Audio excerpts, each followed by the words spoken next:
সবাইকে নমস্কার। যতনা খুলুমখা, শুভ সকাল।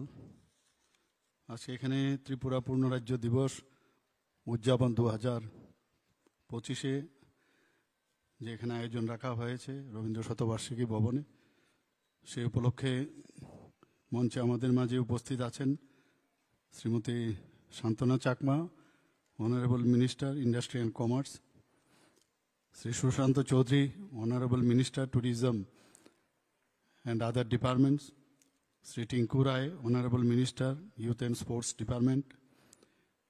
উপস্থিত আছে শ্রী শুক্লাচরণ নোয়াতিয়া, অনারেবল মিনিস্টার। একটু আগে যিনি ওনার মূল্যবান বক্তব্য আমাদের সামনে রেখেছেন, শ্রী জে কে সিনহা মহোদয়, chief secretary, government of Tripura, Shri Amitabh Ranjan, DGP, doctor Pradip Kumar Chakraborty, secretary ICA, উনিও ওনার স্বাগত ভাষণ রেখেছেন। আমাদের মাঝে বক্তব্য রেখেছেন শ্রী অনুরাগ ধনকরজি, ডিজিপি ইন্টেলিজেন্স। উপস্থিত ডাইরেক্টর আইসিএ শ্রী বিম্বিসার ভট্টাচার্য মহোদয়। এখানে উপস্থিত অন্যান্য সিনিয়র অফিসার থেকে শুরু করে অন্যান্য যারা আধিকারিকরা, কর্মচারীরা এখানে উপস্থিত আছেন। উপস্থিত আমাদের মাঝে শ্রী অন্তরা সরকার দেব মহোদয়, এমএলএ, এবং ডেপুটি মেয়র শ্রীমতী মনিকা দাস দত্তা, এবং অন্যান্য যারা জনপ্রতিনিধি, কর্পোরেটররা এখানে উপস্থিত আছেন। এবং আমার সামনে উপস্থিত আছেন বিশিষ্ট ব্যক্তিবৃন্দ, এডুকেশনিস্ট, এবং বিশেষ করে যারা ছাত্রছাত্রীরা এখানে উপস্থিত আছেন, এবং মিডিয়া বন্ধুরা, সবাইকে আমি সর্বপ্রথম এই ত্রিপুরা পূর্ণরাজ্য দিবস উদযাপন উপলক্ষে হার্দিক অভিনন্দন ও শুভেচ্ছা জানাচ্ছি। আমরা জানি যে রাজতন্ত্রের অবসানের পর এক গণতন্ত্রের এক নতুন অধ্যায় ত্রিপুরাতে শুরু হয়েছে। ত্রিপুরাকে পূর্ণরাজ্য হিসাবে গড়ে তোলা এবং তাকে উন্নয়নের পথে যাদের অবদান রয়েছে, আজকে তাদের স্মরণ করার দিন। আমি ত্রিপুরা সরকারের তরফ থেকে এবং আমার ব্যক্তিগত তরফ থেকে তাদেরকে আমি আন্তরিক শুভেচ্ছা ও অভিনন্দন জানাচ্ছি। এখানে একটু আগে ডকুমেন্টারি ফিল্ম দেখানো হয়েছে, অনেক কিছু এর মধ্যে বলা হয়েছে, কিভাবে আমাদের পূর্ণরাজ্যে আমরা পরিণত হয়েছি। এই প্রেক্ষাপটে আবার আমি আপনাদের সামনে কিছু রাখতে চাই। 1947 সালের 17 মে মহারাজা বীর বিক্রম মানিক্যের, যিনি মানিক্য ডাইনেস্টির শ্রেষ্ঠ মহারাজা যাকে বলা হয়, ওনার হঠাৎ করে আকস্মিক মৃত্যু হয় এবং পরবর্তী সময়ে মহারানী কাঞ্চনপ্রভা দেবীর নেতৃত্বে কাউন্সিল অফ রিজেন্সি গঠিত হয়। 13 আগস্ট মহারানী কাঞ্চনপ্রভা দেবী ত্রিপুরা ভারত ইউনিয়নে যোগদান করার লক্ষ্যে উনি সম্মতি দেন এবং স্বাক্ষর করেন। ভারত সরকারের পরামর্শে 1984 সালের 12 জানুয়ারি কাউন্সিল অফ রিজেন্সি ভেঙে দিয়ে এককভাবে মহারানী কাঞ্চনপ্রভা দেবীকে রেজেন্সি নিয়োগ করা হয়। এরপর থেকে 1950 সালের 15 অক্টোবর পর্যন্ত মহারানী কাঞ্চনপ্রভা দেবী একক রিজেন্ট এবং রাজ প্রতিনিধি রূপে ত্রিপুরার শাসন পরিচালনা করেন। 1949 সালের 9 সেপ্টেম্বর দিল্লিতে মহারানী কাঞ্চনপ্রভা দেবী রিজেন্ট হিসাবে ত্রিপুরাতে ভারতভুক্তি সম্পর্কিত দলিলে উনি স্বাক্ষর করেন। অবশেষে 15 অক্টোবর তিনি আনুষ্ঠানিকভাবে ভারত ইউনিয়নে অন্তর্ভুক্ত হন। 1950 সালের 26 জানুয়ারি ত্রিপুরা বিধানসভাহীন চিফ কমিশনার শাসিত গ শ্রেণীভুক্ত রাজ্যে পরিণত হয়। 1952 সালের প্রথম গণতান্ত্রিক নির্বাচনে 30 সদস্য বিশিষ্ট একটি ইলেকটোরাল কলেজ গঠিত হয় এবং ত্রিপুরা কেন্দ্রশাসিত অঞ্চলের স্বীকৃতি লাভ করে 1956-এ। 1959 সালের 15 আগস্ট সেখানে ইলেকশন হয় সার্বজনীন ভোটাধিকারের ভিত্তিতে। 30 জন মেম্বার ছিল এবং 2 জন মনোনীত প্রার্থী। 1962-তে ত্রিপুরা আঞ্চলিক পরিষদের 3য় সাধারণ নির্বাচন অনুষ্ঠিত হয়। 1963 সালের 1 জুলাই কেন্দ্রশাসিত অঞ্চল আইন অনুসারে ত্রিপুরা আঞ্চলিক পরিষদে টেরিটোরিয়াল কাউন্সিল যেটাকে বলা হয় প্রথম বিধানসভায় রূপান্তরিত হয়। 1970 সালে চিফ কমিশনার যে পদটি সেটাকে উন্নীতকরণের মাধ্যমে উপরাজ্যপাল পদে উন্নতি হয় এবং আজকের দিনে অর্থাৎ 1972 সালের 21 জানুয়ারি ত্রিপুরা ভারতের একটি পূর্ণ রাজ্যের মর্যাদা লাভ করেছে। এ বিষয়ে বিশদভাবে আলোচনা করেছে। আমরা আজকে এখানে সবাই উপস্থিত হয়েছে পূর্ণ রাজ্য দিবস উদযাপন উপলক্ষে। এখানে পূর্ণতা আমার মনে হয় সার্বিকভাবে আমাদের মধ্যেও ডেভেলপমেন্টই হোক, আর্থসামাজিক উন্নয়ন হোক, সব দিকেই কিন্তু আমাদের পূর্ণতা যদি আসে তবেই পূর্ণ রাজ্যের যে 1972-তে হয়েছে সেটা কিন্তু আমরা আক্ষরিক করতে আমরা সেইভাবে তখন বলবো যে ইয়েস, আমরা ত্রিপুরা রাজ্যের যে পূর্ণ রাজ্য হিসাবে আমরা যে স্বীকৃতি পেয়েছি তার সার্থকতা এসছে। মাননীয় প্রধানমন্ত্রী এবং মাননীয় স্বরাষ্ট্রমন্ত্রী ওনার যে সার্বিক সহায়তার কারণে ত্রিপুরা সামনের দিকে এগিয়ে চলছে। এবং আমরা যখনই দেখি যে ডাবল ইঞ্জিনের সরকার বলা হয়, যখনই আমরা কেন্দ্রীয় সরকারের কাছে আমরা হাত বাড়িয়েছি, যে কোনো সমস্যা আমাদের যখনই আমরা সমস্যায় অবতীর্ণ হয়েছি, ওনাদের কাছে যখন হাত বাড়িয়েছি সাথে সাথে ওনাদের কাছ থেকে কিন্তু আমরা সাহায্য পেয়েছি। কিছুদিন আগে আপনারা দেখেছেন 2024-এ একটা ভয়াবহ একটা বন্যার পরিস্থিতি এখানে হয়ে গেছে। এবং সেই জায়গায় আপনারা সবাই জানেন 19শে আগস্ট আমি দিল্লিতে তখন ছিলাম। সেখান থেকে 19 থেকে প্রায় এখানে 3 দিন ধরে 4 দিন ধরে এখানে মানে বিরাট ক্ষয়ক্ষতি হয়েছে। আমি এসেই দিল্লির থেকে এসে সাথে সাথে আমি চিফ সেক্রেটারি মহোদয়ের সাথে এবং অন্যান্য আধিকারিকদের সাথে আমি মিটিং করি। এবং পরের দিন ভেবেছিলাম যে যেসব জায়গায় বিশেষ করে সাউথে যাব, কিন্তু সকালে তৈরি হয়েছি বললো যে এত বৃষ্টি যে বগাফার মতো জায়গার মধ্যে 600 মিলিমিটারের উপরে সেখানে বৃষ্টিপাত হয়েছে। ভাবা যায় না এত বৃষ্টিপাত আমরা কোনোদিন ত্রিপুরাতে আমরা দেখিনি। তারপরেও আমরা সাথে সাথে দিল্লিকে যখন জানালাম তখন ওনারা হাত বাড়িয়ে দিয়েছেন। আমি যেটা বললাম যে যখনই কোনো সমস্যা হয় দিল্লির সাথে আমরা যোগাযোগ করলে আমরা কিন্তু সেই সাহায্যটা পাই। আমাদেরকে স্বরাষ্ট্রমন্ত্রীজির সাথে কথা বললাম, মাননীয় স্বরাষ্ট্রমন্ত্রীজির সাথে কথা বলার পর আমাদের যশস্বী প্রধানমন্ত্রী নরেন্দ্র মোদীজির সাথে কথা বললেন সব দিকে আমরা সাহায্য করব। এনডিআরএফ টিম পাঠিয়েছে, এখানে এসডিআরএফ এর টিম শুদ্ধ 3টে হেলিকপ্টার পাঠিয়েছে। আমরা তখন যেহেতু গাড়ি করে যাওয়া সম্ভব নয়, তো হেলিকপ্টারে আমি সমস্ত জায়গায় আমি গোমতী ডিস্ট্রিক্ট এবং সাউথ ডিস্ট্রিক্ট, সিপাহীজলা ডিস্ট্রিক্ট সব জায়গায় আমি উপর থেকে দেখলাম।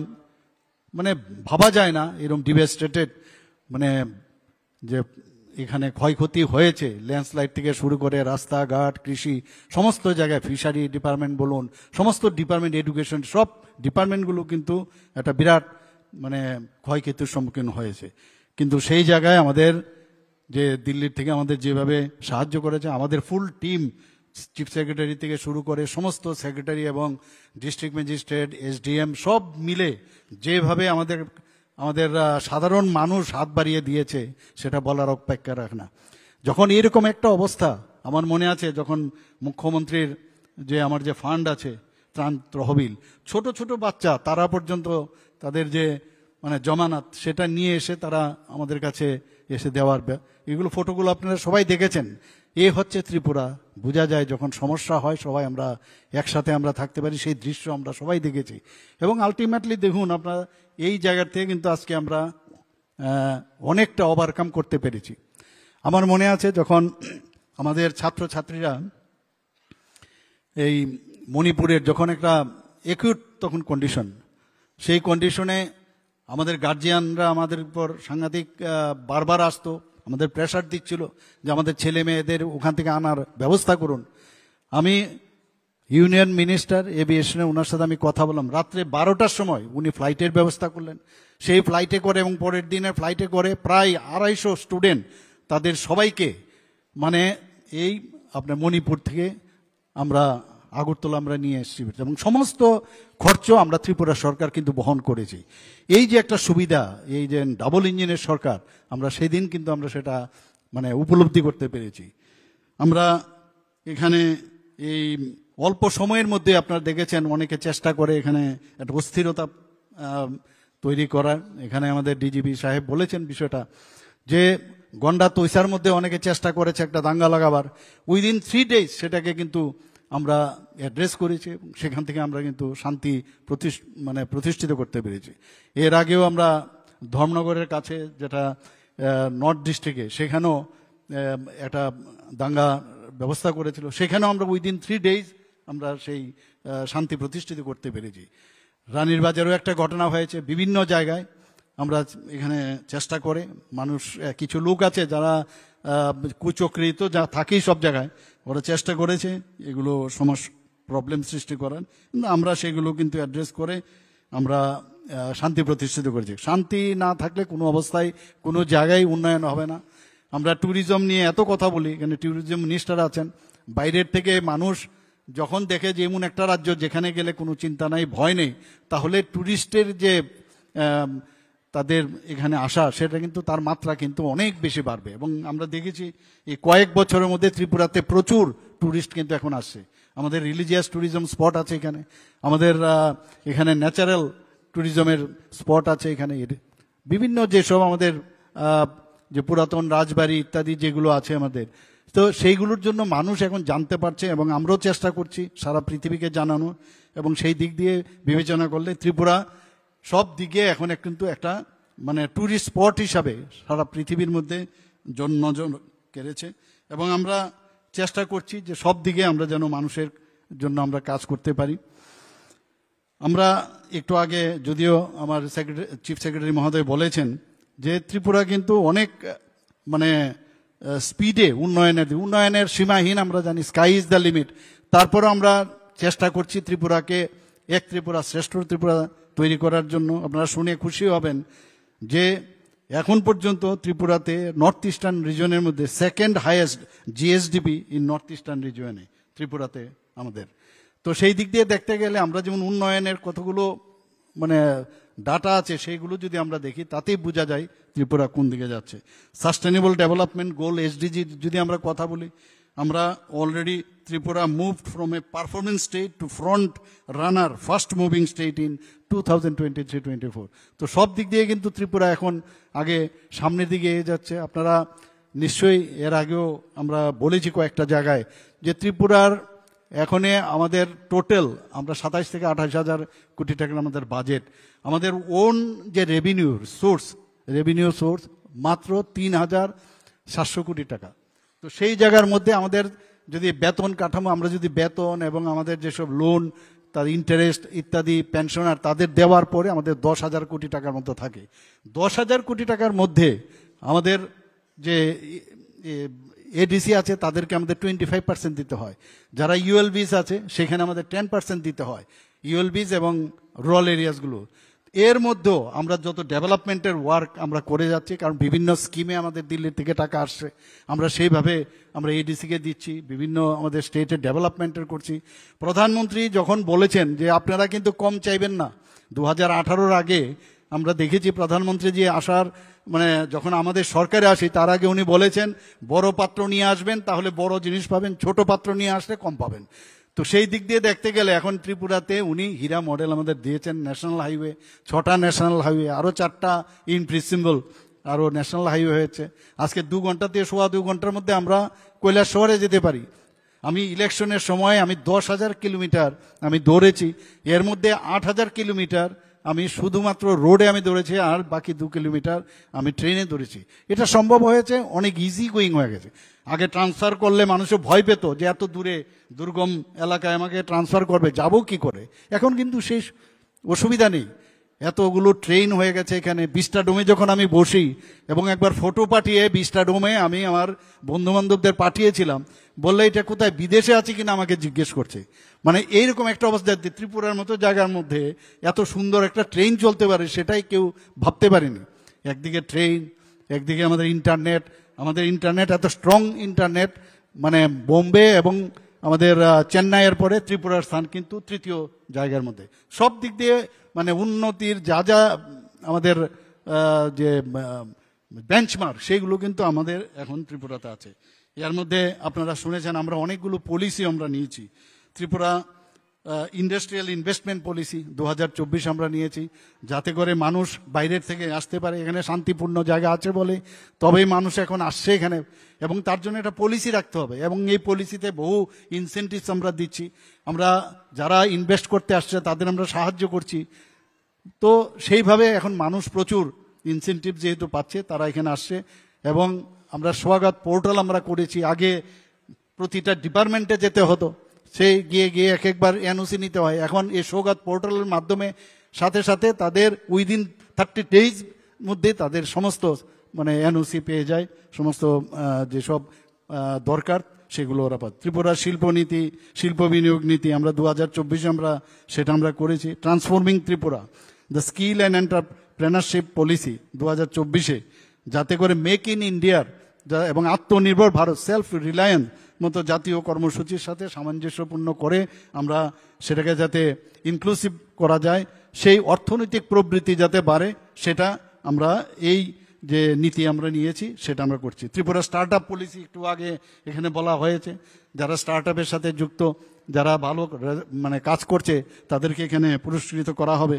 উত্তর পূর্ব transformative industrialization scheme, Unnati scheme আমরা সেটা এখানে লাগু করেছি। Tripura industrial investment incentive scheme টিপিস, সেটা আমরা সংশোধন করে নতুনভাবে আমরা এখানে চেষ্টা করছি। মেগা প্রকল্পগুলো যাতে প্রযোজ্য হয়, অর্থাৎ সেখানে ন্যূনতম 100 কোটি টাকা তার ইনভেস্ট করতে হবে, এবং 100 জন যারা সেখানে যাতে কর্মসংস্থান হয় তার জন্য তাদেরকে আমরা ওয়েলকাম করছি। পলিসির মধ্যে সেটা আছে। Investment promotion agency of Tripura, ইপাত, সেখানে আমরা যাতে বাইরের থেকে আসলে সাথে সাথে এই ইপাতের সাথে যোগাযোগ করলে তারা কি নিয়ে আসছে, ওদের আগামী দিনে কি কি সুবিধা দিতে হবে, এদেরকে কি আমরা ওয়েলকাম করব কি না, তাদের এই সমস্যা আছে, তো সেইগুলোর জন্য আমরা একটা মানে প্রচার সংস্থা আমরা বানিয়েছি ইপাত, সেই কাজটা ওনারা করছেন। ত্রিপুরা অ্যাসেট ম্যানেজমেন্ট পলিসি আমরা করেছি।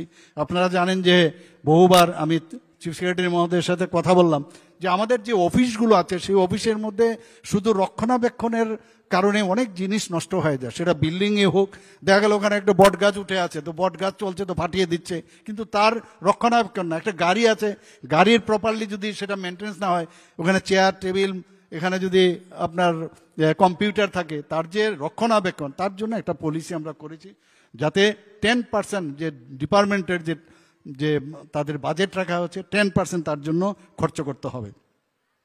ত্রিপুরা রেকর্ড রিটেনশন পলিসি আমরা করেছি। বহুদিন ধরে অফিসের ভিতরে দেখবেন পড়ে আছে টালে টালে, যে এখানে মিনিমাম এত বছর 10 ইয়ার্সের উপরে যেসব রেকর্ড আছে সেইগুলো ইচ্ছে করলে সেগুলো স্ক্র্যাপিং করা যায়, এবং যেগুলো একদম রাখতেই হবে সেগুলোকে স্ক্যান করে সেগুলো আমাদের কম্পিউটারের মধ্যে রাখার একটা পলিসি আমরা বানাচ্ছি, নাম দিয়েছি ত্রিপুরা রেকর্ড রিটেনশন পলিসি। এবং তার দায়িত্ব দেওয়া হয়েছে কোনটা রাখতে হবে কোনটা রাখতে হবে না, দলিলপত্র বা কারোর সার্টিফিকেট এগুলো কিন্তু রাখতেই হবে। তার জন্য আমরা একটা পলিসি করেছি, এবং ডিপার্টমেন্টের যিনি হেড আছেন তার উপর নির্ভর করবে কোনটা রাখবে কোনটা রাখবে না। তাতে করে জায়গারও অনেকটা কিন্তু বাড়বে এবং পরিষ্কার পরিচ্ছন্নতা বাড়বে। ত্রিপুরা হোমস্টে গাইডলাইন্স, আমার এখানে আমাদের যে কিছুদিন আগে আমরা ডুম্বুরে গিয়েছিলাম, সেখানে আমরা দেখেছি আমরা যে 21টার মতো সেখানে লঘাট বানিয়েছি, তারপরও প্রচুর মানুষ বাইরের থেকে আসে, তাদের থাকার সুবিধা নেই। তো সেখানেও যারা জনজাতি ভাই বোনেরা আছে তাদের বাড়িতেও ইচ্ছা করলে হোমস্টে বাইরে হয়। তো আমরা সেটা এর মধ্যে প্রায় 60টার মতো সেদিন আমরা ইনোগ্রেশন 9টায় ইনোগ্রেশন করেছি, আরও যাতে হয়। এবং তাদেরও একটা পলিসি বানিয়েছি যে ওখানে গেলে তাদের কিভাবে থাকা খাওয়া এবং এভরিথিং কি কি তাদের রাখতে হবে। এবং আমাদের ডিপার্টমেন্ট থেকে ট্যুরিজম ডিপার্টমেন্ট থেকে সরকারের তরফ থেকে আমরা সাহায্য করব। এবং এত সুন্দর করেছে, আমি আশা করি তাতে করে ওখানকার যারা ছেলে মেয়েরা চাকরি টাকরি কত করবে, আর এতে করে তাদের অনেক যে ইনকাম সেটাও বাড়বে। এবং সেই বিষয়ে আমাদের মাননীয় ট্যুরিজম মিনিস্টার উনিও বিধানসভায় এবার তার বক্তব্য রেখেছেন যে প্রচুর পরিমাণে ইনকাম তাদের মধ্যে তারা হচ্ছে সেখানে, এবং এন্টারপ্রেনার হচ্ছে ওখানে, সেটা একটা সাংঘাতিক দিক। তো আমরা সেইভাবে কাজ করছি এখানে। Raising and accelerating performance of MSME, সেই কাজটাও আমরা এখানে করছি। এন্টারপ্রেনারশিপ নলেজ প্রোগ্রাম যাতে কিভাবে এন্টারপ্রেনারশিপে গেলে তাদের অ্যাওয়ারনেস, তাদের শিক্ষা যদি দেওয়া হয়, সেই ব্যবস্থা আমরা করেছি। এন্টারপ্রেনারশিপ গ্রোথ প্রোগ্রাম ইজিপি, এতে করে প্রায় 24 থেকে 25 হাজার যারা বেকার আছে যুবক যুবতীদের, তাদের আমরা প্রশিক্ষণ দেওয়ার ব্যবস্থা করেছি। মুখ্যমন্ত্রী নগর উন্নয়ন প্রকল্প আপনারা দেখেছেন, এর মধ্যে মুখ্যমন্ত্রী নগর উন্নয়ন প্রকল্প নামে একটি কর্মসূচি চালু আমরা করেছি। এটা প্রায় আমরা তার জন্য বাজেট রেখেছি প্রায় 1500 কোটি টাকা। তো 5 বছরে ধাপে ধাপে করে সেটা খরচ করা হবে এবং নগরগুলো যাতে উন্নয়ন হয় তার ব্যবস্থা আমরা সেই কর্মসূচি আমরা নিয়েছি। Tripura land pooling and plot reconstitution policy 2025 সেটাও আমরা করেছি। Tripura urban planning and development authority টুডার মাধ্যমে আপনারা দেখেছেন কয়েকটা বিল্ডিংও টুডা করেছে, সেখানে টাউনশিপ কিভাবে গড়তে হবে, ভূমির মালিকাদের জন্য যাতে তাদের ন্যায়সঙ্গত সুবিধা দেওয়া হয় তার ব্যবস্থা আমরা করেছি। অ্যাফোর্ডেবল হাউজিং পলিসি 2025 ত্রিপুরা, সেটাও আমরা এখানে করেছি। সাশ্রয়ী আবাসন উদ্যোগ, যাতে দুর্বল শ্রেণী যারা আছে তাদের জন্য যাতে অ্যাফোর্ডেবল ঘর বানানো যায়, তাদের নিম্ন আয়ের যারা, তাদের সেই ব্যবস্থা আমরা করেছি। ত্রিপুরা ইন্ডাস্ট্রিজ ফেলিসিটেশন অ্যাক্ট, যেটা আমি একটু আগে বললাম যে উইন্ডো স্বাগত পোর্টাল, সেটা আমরা অলরেডি আমি বলেছি। সেখানে আমরা চিফ মিনিস্টার জন আরোগ্য যোজনা, আপনারা সবাই জানেন যে প্রধানমন্ত্রী জন আরোগ্য যোজনায় আমাদের 100% কিন্তু প্রধানমন্ত্রী জন আরোগ্য যোজনায় স্যাচুরেশন পয়েন্ট আমরা এখানে, কিন্তু তার বাইরে যারা এই যোজনার মধ্যে আসেনি, এর জন্য যখন ফিনান্স মিনিস্টার আমি ওনার সাথে কথা বললাম, অনেক কথাবার্তা বলার পরে আমরা ডিসিশন নিলাম যে ত্রিপুরারই একমাত্র স্টেট যেখানে 100% সবাই আমরা এই মুখ্যমন্ত্রী জন আরোগ্য যোজনার এই যে আপনার এই বিমাটা, স্বাস্থ্য বিমা যোজনা, সেই কাভারে সেখানে সুবিধা হয়েছে। এবং establishment good governance department and Tripura institution for transformation, আমার মনে আছে 25শে ডিসেম্বর 2023 আমাদের প্রাক্তন প্রধানমন্ত্রী অটল বিহারী বাজপেয়ীজির জন্মদিন, এবং এটাকে আমরা সুশাসন দিবস হিসাবে আমরা পালন করি। সেই সুশাসন দিবসে আমরা এই গুড গভর্নেন্সের যে ইনস্টিটিউশন, সেটাকে বলে যে স্টেট ইনস্টিটিউশন ফর ট্রান্সফরমেশন, সেই TIFT আমরা এখানে শুরু করি। তাতে এখানে যাদেরকে মানে দায়িত্ব দেওয়া হয়েছে, সেখানে ত্রিপুরার জন্য ইনোভেটিভ কিছু করা যায় কিনা, ইনোভেটিভ চিন্তাধারা, সেই কাজটা ওনারা করেন। Policy for lease of government land, বাইরের থেকে আসে। কিছুদিন আগেও আমাদের এখানে যে বাইরের থেকে যারা, স্বাস্থ্যের বিষয়ে আমি বলছি, একটা ঘটনা খালি আপনাদের সামনে রাখছি। সিজা, যারা কিডনি ট্রান্সপ্লান্ট এখানে আমাদের সাহায্য করেছে, সিজা একটা জায়গা চেয়েছিল, তাদেরকে আমরা লিজ দিয়েছি। ওরা বলছে 700 কোটি টাকা ওরা এখানে বিনিয়োগ করবে। তো সেখানে লিজ আমরা দিয়েছি। এরকম লিজের মাধ্যমে বহু লোক আসছে, ইনভেস্টররা। তো তার জন্য একটা পলিসি দরকার, এবং সেই পলিসি হচ্ছে লিজ অফ গভর্নমেন্ট ল্যান্ড। 2022 আমরা সেটা করেছি। Tripura information technology ITES policy, সেটাও আইটি পার্ক ডেভেলপ করার জন্য, ITS সেটা যারা করতে চায় তাদের উৎসাহিত করার জন্য একটা পলিসি আমরা করেছি। Tripura state policy for empowerment of women, আমাদের মাননীয় প্রধানমন্ত্রীজি বারবার বলছেন যে উইমেন্সরা যদি শক্তিশালী না করা যায় তাহলে কোনোদিনই একটা সমাজ, কারণ 50% মহিলা আমাদের এই সমাজে, তাদের আমাদের ডেভেলপমেন্ট করতে হবে সব দিকে। আপনারা সবাই জানেন যে মাত্র 2018 আগে 4 থেকে 4.5 হাজার SHG গ্রুপ ছিল মহিলাদের, আর আমাদের এখন বর্তমানে মানে প্রায় 56,000 SHG গ্রুপ ত্রিপুরাতে হয়েছে। এবং তাতে করে যে রিভলভিং ফান্ড থেকে, ব্যাংকের লোন থেকে আরম্ভ করে সবভাবে আমরা কিন্তু তাদের সাহায্য করেছি। এবং ত্রিপুরা সিটি গ্যাস যে ডিস্ট্রিবিউশন পলিসি, সেটাও আমরা করেছি, যাতে প্রপারলি CNG PNG সেটা ডিস্ট্রিবিউশন হয়। এবং ত্রিপুরা আগর পলিসি আমাদের জন্য ভেরি ইম্পর্টেন্ট। ত্রিপুরা আগর পলিসি আমরা জানি যে আমরা আগামী 10 বছরের মধ্যে আমরা ঠিক করেছি যে 10,000 কোটি টাকার মতো আমরা এই আগরের থেকে আমরা আয় পাবো। সেই নীতি এর জন্য আমরা 2021-এ সেটা আমরা করেছি। এর জন্য অনেকগুলো এখানে আমাদের ইনভেস্টার্স আগরকে নিয়ে এখানে অনেকগুলো মিটিংও হয়েছে। এখানে ত্রিপুরা লজিস্টিক পলিসি 2021, এখানে ডাটা সেন্টার পলিসি সেটা আমরা করেছি। স্বাবলম্বন যোজনা সেটা আমরা করেছি। ত্রিপুরা ট্যুরিজম পলিসি, যেটা আমি একটু আগে বললাম। Tripura satellite township development scheme, আমরা আগরতলা শহরে আপনারা দেখেছেন যে অলরেডি কনজেস্টেড, তো এর জন্য যাতে আরেকটা সাইডে কোনো জায়গায় মেইন শহর থেকে, পুরনো শহর থেকে আরেকটু দূরে নতুন শহর করা যায়। 3টা জায়গা আমরা ঠিক করেছি, আগরতলা, উদয়পুর এবং আমাদের ধর্মনগরে। তো তার জন্য আমরা সেই ব্যবস্থা আমরা করেছি, সেটা ঘোষণাও দিয়েছি। ত্রিপুরা রাবার কনক্লেভ, আপনারা জানেন যে মানে রাবার আমাদের প্রোডাকশনের দিক দিয়ে আমাদের দ্বিতীয় জায়গায় আমরা আছি, দ্বিতীয় প্লেসে কেরালার পরে। তো এটা নিয়েও আমাদের একটা বিরাট আর্থসামাজিক উন্নয়ন, বিশেষ করে যারা জনজাতি ভাই বোনেরা আছে তাদের জন্য বিরাট সুযোগ আসছে। টি অকশন সেন্টার, আমাদের অনেক সময় বাইরে গিয়ে টি বিক্রি করার জন্য আমরা বাইরে গিয়ে অকশন করতে হতো। এখন আমরা কিন্তু ত্রিপুরা অকশন টি সেন্টার আমরা ত্রিপুরাতেই করেছি এবং 14ই মার্চ 2024 এটা চালু করা হয়েছে। এর মধ্যে আমাদের এখানে আপনারা সবাই জানেন যে আমাদের যে আইটিআইগুলো আছে, এখানে প্রায় 19টা আইটিআই আছে। তো 19টা আইটিআই এর মধ্যে এত জরাজীর্ণ অবস্থা ছিল, এখানকার আমাদের স্টুডেন্টরা কিন্তু পড়তেই যেত না। এখন আমরা যে টাটা টেকনোলজির সাথে আমরা একটা মৌ করেছি, তাতে করে সেখানে একদম কম্পিউটার বেসড মডার্ন যেসব ফেসিলিটিস তারা সেখানে থাকবে। তাতে করে 700 কোটি টাকার মতো আমরা সেখানে বিনিয়োগ করব, আমরাও কিছু করব, ওনারাও করবেন। এবং ওনারা আমাদের সাথে যে মৌ করেছে, প্রতি বছর 5000 সেখান থেকে আমাদের ছেলেমেয়েরা সেখান থেকে বেরিয়ে আসবে এবং 100% তাদেরকে বলছে যে ওনারা অ্যাবজর্ব করবেন। শুধু ত্রিপুরাতে নয়, শুধু ভারতবর্ষে নয়, বিদেশেও তাদেরকে অ্যাবজর্বেশন করবেন। আমাদের ডেভেলপমেন্ট ও ইনফ্রাস্ট্রাকচার ইন্ডাস্ট্রিয়াল স্টেটস, আমাদের 9টি শিল্প এলাকা আছে, সেখানে আমরা এশিয়ান এডিবি ফান্ড নিয়ে 720 কোটি টাকার আর্থিক অনুমোদন আমরা পেয়েছি। কারণ ইন্ডাস্ট্রিয়াল এরিয়াতে যদি ইনফ্রাস্ট্রাকচার ডেভেলপ না হয় তাহলে কিন্তু বাইরের থেকে কোনো অবস্থায় মানুষ আসবে না।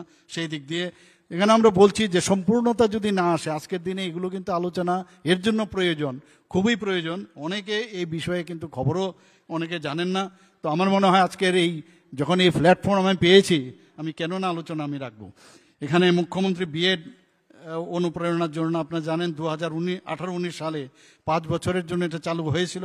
এই প্রকল্পে বিএড কোর্সে যাতে ভর্তি হতে পারে, যারা স্টুডেন্টরা আছে তাদেরকে তাদের ব্যাংক থেকে যখন লোন নেবে বিএড পড়তে গিয়ে, তাদের লোনের উপর যাতে আমরা সাবসিডি দিতে পারি সেই ব্যবস্থা আমরা করেছি।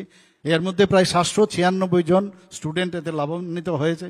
Chief minister special scholarship to দিব্যাঙ্গন, তাদের জন্য আমরা একটা প্রকল্প আমরা করেছি। মুখ্যমন্ত্রী কন্যা আত্মনির্ভর যোজনা, সেটাও আমরা করেছি। লক্ষ্য chief minister special scholarship for UPSC aspirant, আমরা ত্রিপুরার থেকে আইএস আইপিএস বা আইএফএস কিন্তু খুব কম হয়, তাদেরকে আমরা মানে উৎসাহ দেওয়ার জন্য এই প্রকল্প আমরা এনেছি। এর মধ্যে প্রায় আমরা অনেকজন আমরা যারা পরীক্ষা দিয়েছে, মেইন যারা পরীক্ষা পাশ করেছে তাদেরকে 5 লক্ষ টাকা করে দিয়েছি।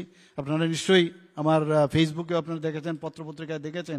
এবং যখন ওনারা থিওরিতে বসবেন সেখানে তার জন্য আরও প্রায় 20,000 টাকার মতো তাদেরকে সাহায্য করা হয়েছে। মুখ্যমন্ত্রী কন্যা আত্মনির্ভর যোজনার মধ্যে আমরা 100 জন মেধাবী ছাত্রীকে আমরা স্কুটি প্রদান করব এবং সেটাও আমরা এর মধ্যেই আমরা চালু করব। মুখ্যমন্ত্রী ফসল বীমা যোজনা, আমরা মুখ্যমন্ত্রী ক্রীড়া উন্নয়ন প্রকল্প, এখানে আমার স্পোর্টস মিনিস্টার সাহেব এখানে আছেন। আমরা এতগুলো জায়গার মধ্যে স্পোর্টস ইনফ্রাস্ট্রাকচার এত ডেভেলপ করেছি, আমি যদি সবগুলো বলি তাহলে এখানে শেষ করা যাবে না। মুখ্যমন্ত্রী স্টেট ট্যালেন্ট সার্চ প্রোগ্রাম আমরা করেছি, যারা মহিলা ক্রীড়াবিদরা আছে তাদেরকে সর্বোচ্চ 5 লক্ষ টাকা পর্যন্ত যাতে সাহায্য করা যায়। কারণ অনেক মহিলা আছে তারা ভালো রেজাল্ট করে ইন্টারন্যাশনালি ন্যাশনালি, এসে বলছে যে আমাদের আগামীতে আমরা আর কি করে খেলাটা সামনের দিকে আমরা এগিয়ে যাব। তো আমি আমার যিনি স্পোর্টস মিনিস্টার আছে ওনার সাথে কথা বলার পরে আমরা এই 2023-24 এই কাজটা আমরা শুরু করেছি। মুখ্যমন্ত্রী প্রতিভাশালী পুরস্কার প্রকল্প, সেটাও আমরা করেছি। মুখ্যমন্ত্রী প্রাণী সম্পদ বিকাশ যোজনা, সেটা আমরা করেছি। মুখ্যমন্ত্রী উন্নত গোধন প্রকল্প, মুখ্যমন্ত্রী চা শ্রমিক কল্যাণ প্রকল্প, মুখ্যমন্ত্রী নগর উন্নয়ন প্রকল্প, chief minister scholarship for achiever towards higher learning CM7, সেটাও আমরা করেছি। আমি পুরো ডিটেলস আমি যেতে চাইছি না। Chief minister meritorious awards for children for Tripura police and TSR personnel, মুখ্যমন্ত্রী মৎস্য বিকাশ যোজনা। আমাদের এখানে কিন্তু এখন ফিশারির দিক দিয়ে যদি কথা বলি, এখন অনেক দিক দিয়ে কিন্তু অনেক বেশি ডেভেলপ হয়েছে। মুখ্যমন্ত্রী পোষণ অভিযান, মুখ্যমন্ত্রী মাতৃপুষ্টি উপহার, চিফ মিনিস্টার মেরিট অ্যাওয়ার্ড, মুখ্যমন্ত্রী সামাজিক সহায়তা প্রকল্প আপনারা জানেন যে অলরেডি আরও 30,000 আমরা সামাজিক পেনশন আমরা এই নামে আমরা দিয়েছি। তো সব দিক দিয়ে আমরা চাই যে আমরা আজকের দিনে আমি এই কথাটাই বলবো যে এক ত্রিপুরা শ্রেষ্ঠ ত্রিপুরা, এক ভারত শ্রেষ্ঠ ভারত, সেটা তবেই সম্ভব হবে।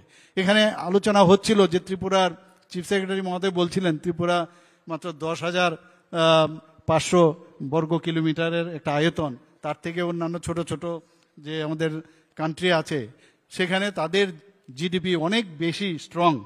তো সেখানে মাননীয় প্রধানমন্ত্রীজি 2014-তে যখন প্রধানমন্ত্রীর দায়িত্ব নিলেন, উনি আগে আমরা দেখেছি যে আমাদের স্বর্গীয় প্রধানমন্ত্রী অটলজি বলেছেন যে যে নর্থ ইস্টকে আমাদের দেখে রাখতে হবে। তো সেই জায়গায় উনি বলছেন দেখা না করতে হবে, অ্যাক্ট ইস্ট পলিসি আমাদের মাননীয় প্রধানমন্ত্রী নরেন্দ্র মোদীজি বললেন। এবং এইবারে আমারও জানা ছিল না, এখানে এবার যে আমাদের 72nd এনইসির যে প্লেনারি সেশন হলো, সেখানে আমাদের মাননীয় স্বরাষ্ট্রমন্ত্রী বলছেন পুরো 8টা যে আমাদের স্টেট আছে নর্থ ইস্টার্ন জোনে, সেই 8টা নর্থ ইস্টার্ন রিজনের যে 8টা স্টেট আছে তার আয়তন উত্তরপ্রদেশের ডাবল। মানে যে কারণে আমরাও জানা ছিল না, শুনে আমরা অবাক হয়ে গেলাম। এবং যে সূর্যোদয় কিন্তু নর্থ ইস্টেই প্রথমে শুরু হয় অরুণাচল প্রদেশ থেকে। আমি নিশ্চিত যে আগামী দিনে যেটা মাননীয় প্রধানমন্ত্রীজি বারবার বলছেন, নর্থ ইস্ট যদি ডেভেলপ না হয় ভারতবর্ষ কোনো অবস্থায় ডেভেলপ করবেন না। তো আগামী দিন এই নর্থ ইস্ট রিজন থেকেই আপনি দেখবেন যে আর্থিক যে আমরা এখন 5ম স্থানে আছি, 3য় স্থানে যাওয়ার জন্য চেষ্টা হচ্ছে। এখান থেকেই এই জিডিপির যে বৃদ্ধি এই নর্থ ইস্টার্ন রিজন থেকে শুরু হবে। সবাইকে আজকের আবার এই যে আজকে আমরা ত্রিপুরা পূর্ণরাজ্য দিবস উদযাপন অনুষ্ঠান এখানে করছি, এখানে উপস্থিত থাকার জন্য এবং আপনাদের মাধ্যমে সমস্ত ত্রিপুরাবাসীকে হার্দিক অভিনন্দন শুভেচ্ছা জানিয়ে আমি আমার বক্তব্য শেষ করছি। নমস্কার, জয় হিন্দ।